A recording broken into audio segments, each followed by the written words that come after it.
Hello Star Wars fans and collectors, it's me Jedi Master 98 back again with another Star Wars figure review. In today's Star Wars figure review we're going to take a look now at more characters from the Star Wars The Clone Wars Season 7 line of figures from the Vintage Collection, and in today's Star Wars figure review we're going to be taking a look at a few Mandalorians. Now in today's Star Wars figure review we're going to take a look at Mandalorian that is fighting alongside Ahsoka Tano, the 332nd Ahsoka's Clone Trooper Regiment, and obviously Bo-Katan as well.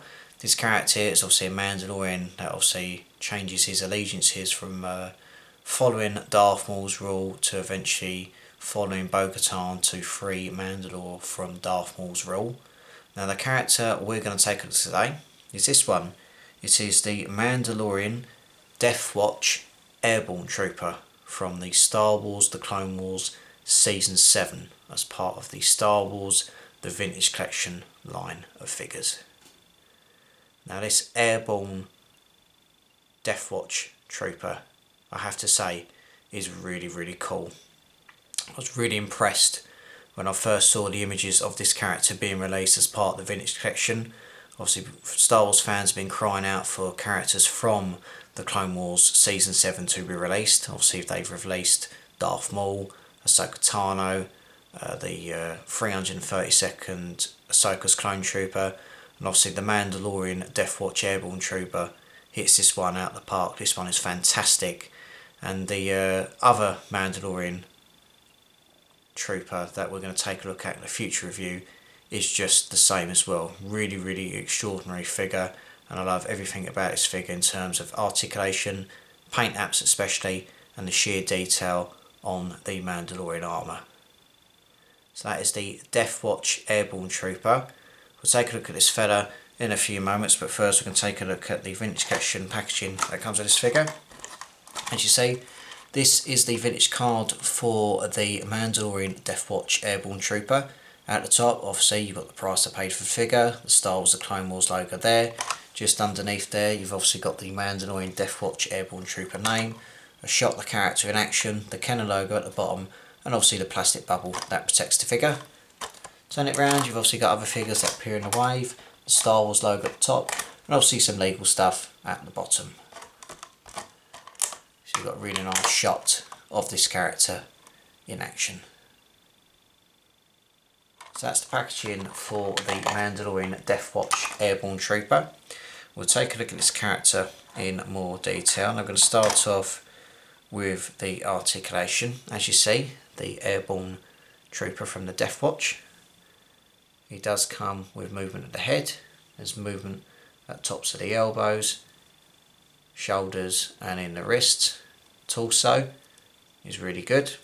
Movement in the legs, movement in the knees, movement in the ankles.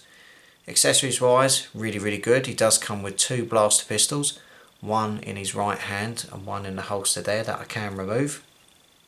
These are sculpted in a nice grey plastic, and they fit nicely inside the holster. He's got one on the left and one on the right leg, and you can obviously just place that gently in the holster. And as you see on the side of the left leg, it's a perfect fit. As I said, you've got one holster hand in there, one there. He does come with a small rifle that he can use obviously in one hand and two hands, which is really cool. The jetpack at the back is removable. It does have a small peg which you can obviously remove, and as you see a small section where the jetpack can be placed on. And obviously if you just get the jetpack, you see the peg, just place that gently on the back, make sure it's nice and straight, and as you see it fits really well. And obviously on the front you've got a really nice design as well. The little finder at the top is up and down, and it's just come off. So be careful not to lose that. I do apologise. Let me just place that back on his head, because you don't want to lose that, because obviously it's an important piece to a figure. There you go. Sorry about that everyone. So yeah, really cool in terms of design. Give you a zoom in, just show the overall detail of this character. As you see, this character has got a really nice shade of blue and a very nice sort of like dark French navy blue as well. Obviously the little antenna at the top moves up and down. If I just move the right hand down, you've obviously got some damage on the chest plate area, which is really cool. Got some nice markings on the helmet. You've obviously got the top part, the shoulder plates there. You've obviously got the Death Watch logo on the right shoulder there. You've got some wires and details on the gauntlets to fire all accessories in terms of missiles, flamethrowers and other stuff. So you've got some really nice detail there. The belt is sculpted really well, more detail going down to the waist. You've got one of the pistols that's obviously at the side there. Turn it round, you've obviously got the jetpack.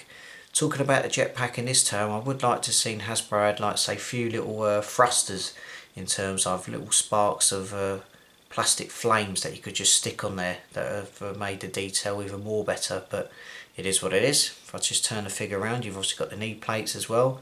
That's obviously iconic with a Mandalorian Trooper, and obviously the boots as well, carbon scoring on the boots as well, and some battle damage. But this overall look to this character is really, really cool. Posability is really cool in terms of obviously what you can get this figure in. But I have to say the character is really cool.